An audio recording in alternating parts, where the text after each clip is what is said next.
se retrouve encore pour une nouvelle book review. Alors aujourd'hui, je vais vous parler d'un roman que j'ai lu grâce à ma petite Anne-Sophie. Et il y a une chronique de Sandrine que j'ai vu sur YouTube il n'y a pas très longtemps. C'est un mélange chick-lit, beat-lit. C'est un roman que j'avais envie de découvrir, mais j'étais un petit peu réticente pour deux raisons. La première, c'est que je trouvais que c'était fort ressemblant à Sarah Dirley, et donc je me suis dit, si Sarah est déjà ma copine, je vais pas lui faire des infidélités en trouvant une autre copine qu'elle. Et j'avais un peu peur que ce soit un peu trop ressemblant, donc j'hésitais. Et deuxièmement, ce qui m'avait fait un peu douter, c'est la couverture, parce que quand vous voyez Betsy sur la couverture, enfin bref, elle ressemble plus à une prostituée de bas étage qu'à une fille de bonne famille. Donc la couverture ne m'incitait pas trop à lire en fait. Voilà.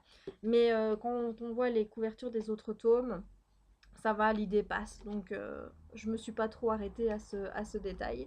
Et franchement, déjà que Sandrine m'avait hyper donné envie de le lire dans sa chronique, je me dis, si elle, qui lit pas trop des histoires de vampires, a été convaincue, bah, logiquement, moi je devrais aimer aussi. Anso m'a dit, allez Jess, tu le lis, je veux avoir ton avis. Donc j'ai foncé, j'ai pris le bouquin, je l'ai lu, je l'ai dévoré.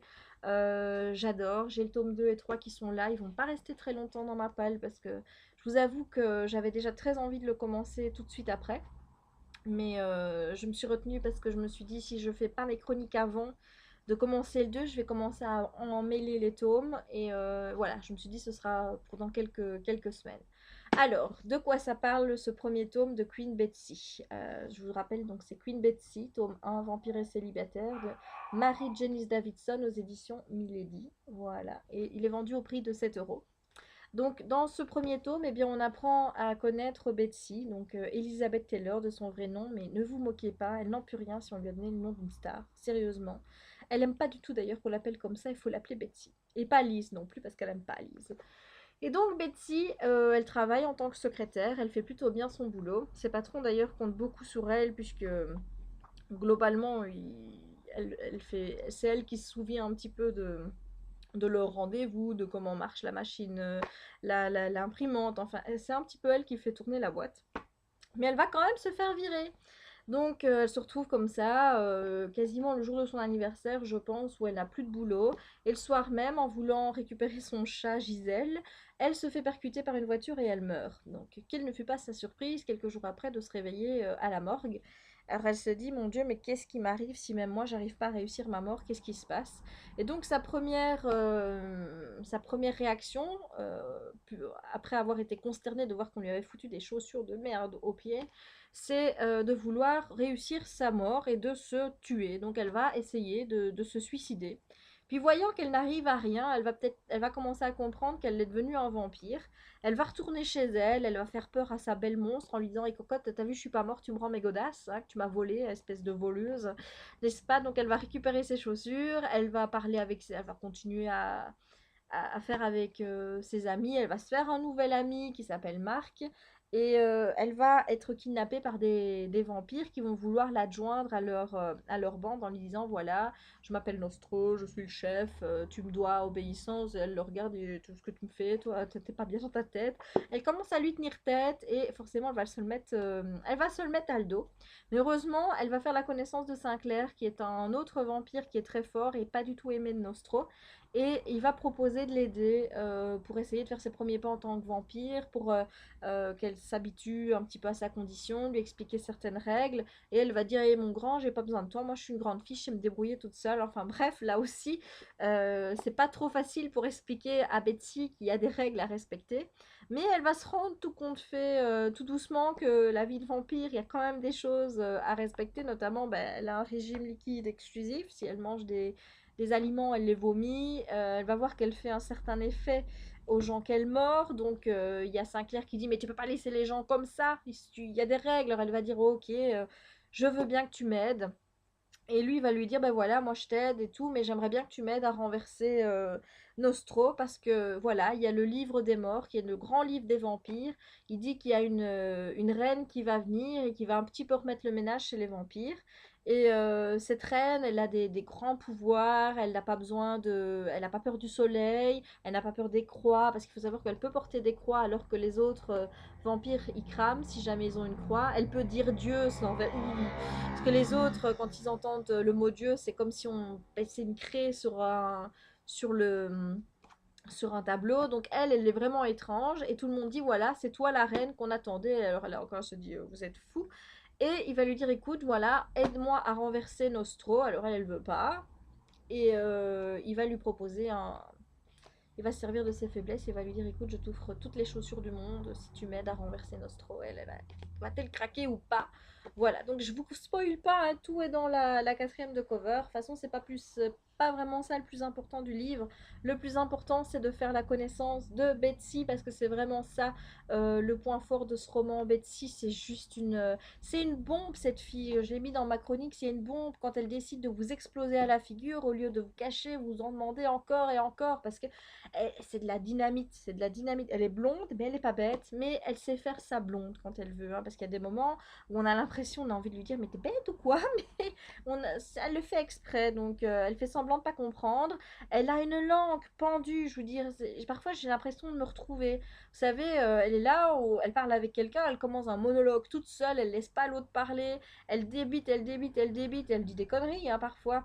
Et elle supporte pas qu'on lui coupe la parole, mais elle te coupe la parole tout le temps. Enfin bref, moi j'ai eu l'impression de me voir dans cette Betsy, par ce tempérament de toujours vouloir parler, de mener la conversation. Enfin bref, c'est un aspect qui m'a beaucoup plu.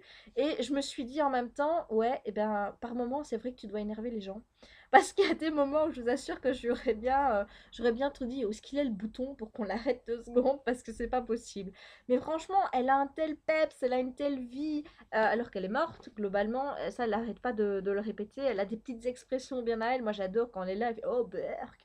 Tout le temps, vous avez des petits moments où elle dit Burk, comme ça dans le roman. Je la vois le dire, je la vois parler, je la vois se déhancher. Enfin, bref, elle est un peu superficielle, mais c'est pas ça qui prend le dessus. Franchement, j'ai adoré l'humour de Betsy, j'ai tout aimé. J'ai aimé les dialogues, j'ai aimé la façon dont elle raconte l'histoire. Le style, c'est carrément elle. Vraiment, vous avez une telle franchise dans ce personnage. Elle aime autant vous dire ce qu'elle pense. Elle vous connaît pas, mais elle va vous cracher la vérité. Elle va vous rire au nez. Peu importe les conséquences, peu importe si vous lui foutez une claque après, elle aura dit ce qu'elle avait dit à dire. Point barre.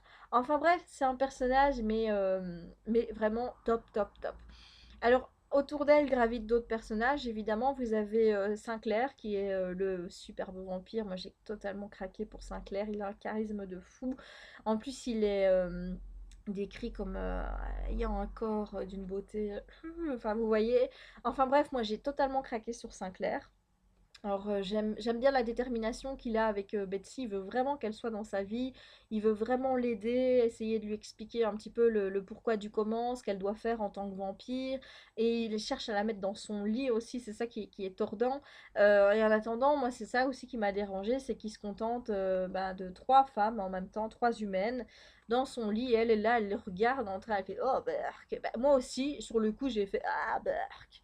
Enfin voilà, donc ça c'est un personnage que j'ai bien aimé, je trouve qu'ils vont vraiment bien ensemble, ils se complètent bien, c'est un super duo.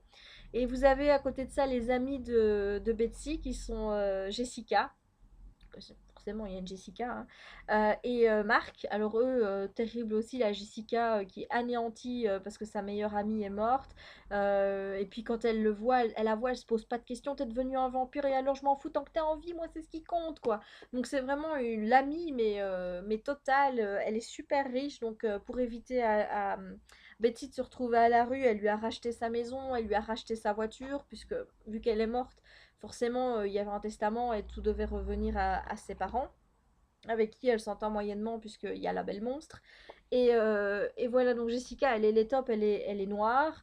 Et chaque fois qu'on lui parle ou quoi que ce soit, tout de suite, elle monte sur ses grands chevaux en se disant esclavage, racisme. Enfin, on la voit s'exciter et compagnie. Et j'adore Betsy parce qu'elle n'arrête pas d'en jouer alors que c'est sa meilleure amie. Il y a un moment même, elle va se faire traiter de raciste par une fille. Elle va lui dire mais t'es qui toi pour me traiter de raciste? T'es au moins au courant que ma meilleure amie elle est noire. Enfin bref, il y a vraiment des situations mais terribles avec Jessica et Betsy, j'adore les échanges qu'elles ont, que ce soit par rapport à des livres ou des films qu'elles ont vus. Il y a toujours un petit, je sais pas, un petit truc de pouvoir entre les deux où il y en a une qui essaye toujours d'avoir le dessus sur l'autre. Enfin bref, moi j'ai adoré. Et Marc, c'est la rencontre qu'elle fait au début du roman quand elle devient vampire. Alors là aussi, hein, elle le rencontre dans des situations, dans des circonstances assez particulières. Il va vite devenir son ami et j'adore le mec qui se dit ouais, moi je suis médecin, j'en ai marre de voir des enfants maltraités, j'en ai ras-le-bol de travailler. Et puis quand il rencontre Betsy et qu'elle lui dit qu'elle est un vampire, ah bah écoute, moi j'ai un boulot pour toi, il y a des parents qui maltraitent leurs enfants, moi je vais t'envoyer une liste de ces méchants parents-là, t'essayes de leur régler leur compte, quoi. Enfin bref, ça m'a fait super rire, franchement, j'adore. Les personnages, c'est vraiment le point fort de ce roman. Par contre, l'histoire, j'allais dire, heureusement que les personnages sont là parce qu'il se passe rien du coup, hein. On part avec Betsy, on rencontre un petit peu sa famille, sa façon de vivre en tant que vampire. Donc c'est vraiment concentré sur Betsy.